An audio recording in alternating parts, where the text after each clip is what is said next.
প্রিয় দর্শক, জানিয়ে দেব আমাদের হাতে থাকা সর্বশেষ আপডেট আন্তর্জাতিক বাংলা খবর। চ্যানেলটি সাবস্ক্রাইব করে আমাদের সাথেই থাকুন। হামলার জবাব দিতে আগের চেয়েও বেশি প্রস্তুত তেহরান, ইরানের হুঁশিয়ারি। ইরানকে নিয়ে বাড়তে থাকা উত্তেজনার মধ্যে মধ্যপ্রাচ্যের জলসীমায় একটি বিমানবাহী রণতরী মোতায়েন করেছে যুক্তরাষ্ট্র। আশঙ্কা করা হচ্ছে যে কোনো সময় ইরানে হামলা চালাতে পারে যুক্তরাষ্ট্র।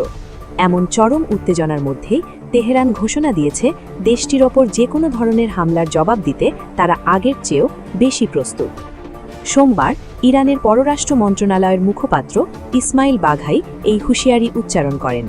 তেহরানে তার সাপ্তাহিক সংবাদ সম্মেলনে বাঘাই বর্তমান পরিস্থিতিকে একটি হাইব্রিড যুদ্ধ হিসেবে অভিহিত করেন। তিনি গত জুনের 12 দিনের যুদ্ধ এবং সাম্প্রতিক সহিংস বিক্ষোভের জন্য যুক্তরাষ্ট্র এবং ইসরায়েলকে দায়ী করেন। যুক্তরাষ্ট্রের প্রেসিডেন্ট ডোনাল্ড ট্রাম্পের সাম্প্রতিক হুমকি এবং পারস্য উপসাগরের দিকে মার্কিন রণতরী পাঠানোর খবরের প্রতিক্রিয়ায় বাঘাই বলেন, অস্থিতিশীলতা একটি সংক্রামক ব্যাধি এবং এটি কেবল ইরানের মধ্যেই সীমাবদ্ধ থাকবে না। তিনি রাষ্ট্রীয় দেশগুলোকে যুক্তরাষ্ট্রের হুমকির বিরুদ্ধে স্পষ্ট অবস্থান নেওয়ার আহ্বান জানান। ইরানের নিজস্ব সক্ষমতা এবং অতীতের অভিজ্ঞতার ওপর জোর দিয়ে বাঘাই বলেন, ইরান এখন যে কোনো আগ্রাসনের সামগ্রিক, সিদ্ধান্তমূলক এবং অনুশোচনামূলক জবাব দিতে অতীতের যে কোনো সময়ের চেয়ে বেশি প্রস্তুত। শনিবার ট্রাম্প নিশ্চিত করেন যুক্তরাষ্ট্রের একটি আর্মাডা বা বিশাল নৌবহর মধ্যপ্রাচ্যের দিকে এগিয়ে গেছে। এর মধ্যে বিমানবাহী রণতরী ইউএসএস আব্রাহাম লিঙ্কন ও গাইডেড মিসাইল ডেস্ট্রয়ার রয়েছে। এবার জানিয়ে দেব, ইসলাম বিরোধী প্রচারণা চালানোয় ইসরায়েলি নাগরিকের ভিসা বাতিল করল অস্ট্রেলিয়া। ইসলাম বিরোধী প্রচারণা চালানোর অভিযোগে ইসরায়েলি সোশ্যাল মিডিয়া এক ইনফ্লুয়েন্সার ইয়াহুদের ভিসা বাতিল করেছে অস্ট্রেলিয়া। ঘৃণা ছড়ানোর উদ্দেশ্যে কেউ অস্ট্রেলিয়ায় এলে তা গ্রহণযোগ্য হবে না বলে স্পষ্ট জানিয়ে দিয়েছে দেশটির সরকার। মঙ্গলবার 27 ফেব্রুয়ারি অস্ট্রেলিয়ার স্বরাষ্ট্রমন্ত্রী টনি বার্ক এক বিবৃতিতে বলেন, ঘৃণা ছড়ানো অস্ট্রেলিয়ায় আসার কোনো বৈধ কারণ হতে পারে না। ইসরায়েল থেকে ফ্লাইট ছাড়ার মাত্র 3 ঘণ্টা আগে ইয়াহুদির ভিসা বাতিল করা হয়।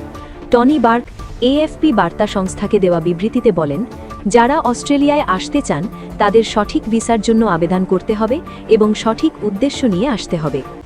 ভিসা বাতিলের কয়েক ঘণ্টা আগেই ইয়াহুদ সামাজিক যোগাযোগ মাধ্যম এক্স-এ লেখেন, ইসলামের দৃষ্টিতে অবিশ্বাসী, ধর্মত্যাগী, নারীর অধিকার, শিশুদের অধিকার কিংবা সমকামীদের অধিকার সহ্য করে না। তিনি ইসলামকে ঘৃণ্য মতাদর্শ এবং আগ্রাসী বলেও উল্লেখ করেন। চলতি মাসের শুরুতে সিডনির বন্ডাই বিচে এক ইহুদি অনুষ্ঠানে ভয়াবহ বন্দুক হামলার পর অস্ট্রেলিয়া তার ঘৃণাজনিত ক্রাইম আইন আরও কঠোর করেছে। যুক্তরাজ্যে জন্ম নেওয়া এবং সাম্প্রতিক সময়ে ইসরায়েলের নাগরিকত্ব পাওয়া ইয়াহুদ অতীতে আরও বিতর্কিত মন্তব্য করেছেন। এক পোস্টে তিনি যুক্তরাষ্ট্রের সোমালি বংশোদ্ভূত মুসলিম কংগ্রেস সদস্য ইলহান ওমরকে বহিষ্কারের আহ্বান জানান। অন্য পোস্টে তিনি জাতিসংঘের পলিস্থিনি শরণার্থী বিষয়ক সংস্থা UNRWA নিয়ে বিদ্রূপ করেন। ভিসা বাতিল হলেও ইয়াহুদ এক্স-এ লেখেন, আমাকে বেআইনিভাবে অস্ট্রেলিয়ায় নিষিদ্ধ করা হয়েছে, আমি এর বিরুদ্ধে ব্যবস্থা নেব। আরেক পোস্টে তিনি বলেন, এটি স্বৈরাচার, সেন্সরশিপ ও নিয়ন্ত্রণের গল্প। পূর্বে ঘৃণা ছড়ানোর আশঙ্কায় যে আইনে অন্যদের ভিসা প্রত্যাখ্যান করা হয়েছে, ঠিক একই কারণে ইয়াহুদের ভিসা বাতিল করা হয়েছে বলে জানিয়েছে দেশটির সরকার। এর আগেও স্বরাষ্ট্রমন্ত্রী টনি বার্ক ইসলাম বিদ্বেষী বক্তব্যের কারণে ইসরায়েলি আমেরিকান অ্যাক্টিভিস্ট ও প্রযুক্তি উদ্যোক্তা হিলেল ফুল্ডের ভিসা বাতিল করেছিলেন।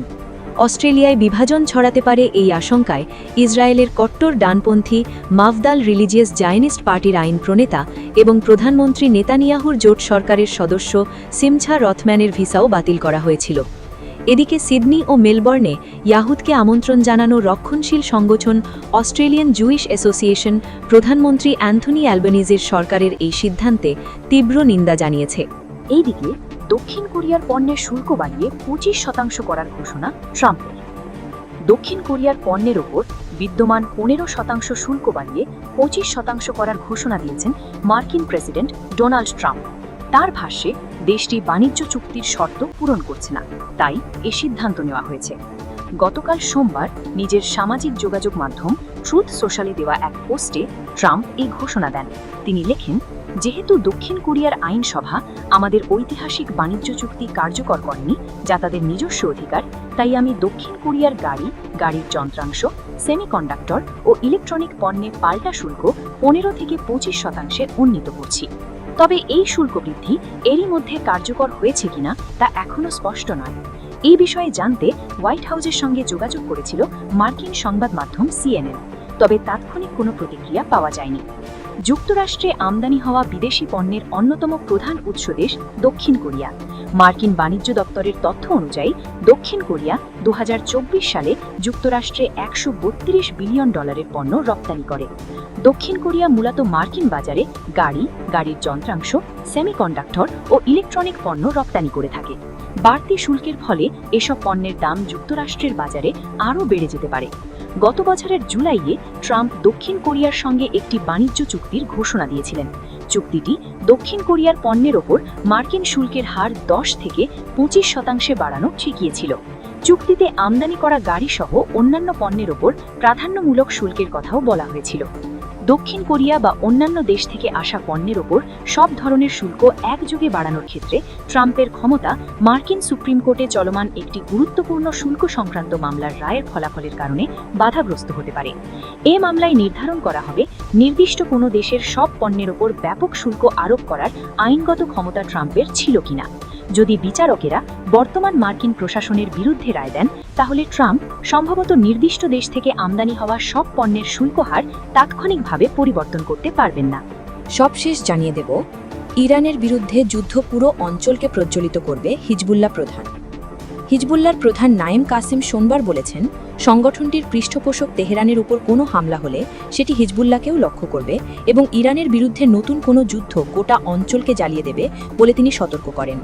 ইরানের প্রতি সংহতি জানিয়ে আয়োজিত এক সমাবেশে সমর্থকদের উদ্দেশ্যে টেলিভিশনে দেওয়া ভাষণে তিনি বলেন, এমন আগ্রাসনের মুখে যা আমাদের মধ্যে কোনো পার্থক্য করে না, সম্ভাব্য যে কোনো আগ্রাসনে আমরাও লক্ষ্যবস্তু এবং আত্মরক্ষায় আমরা দৃঢ় প্রতিজ্ঞ। তিনি আরও বলেন, সেই সময় আমরা কিভাবে প্রতিক্রিয়া জানাবো তা আমরা বেছে নেব, তবে আমরা নিরপেক্ষ নই। একই সঙ্গে তিনি হুঁশিয়ারি উচ্চারণ করে বলেন, এবার ইরানের বিরুদ্ধে যুদ্ধ হলে তা পুরো অঞ্চলকে প্রজ্বলিত করবে।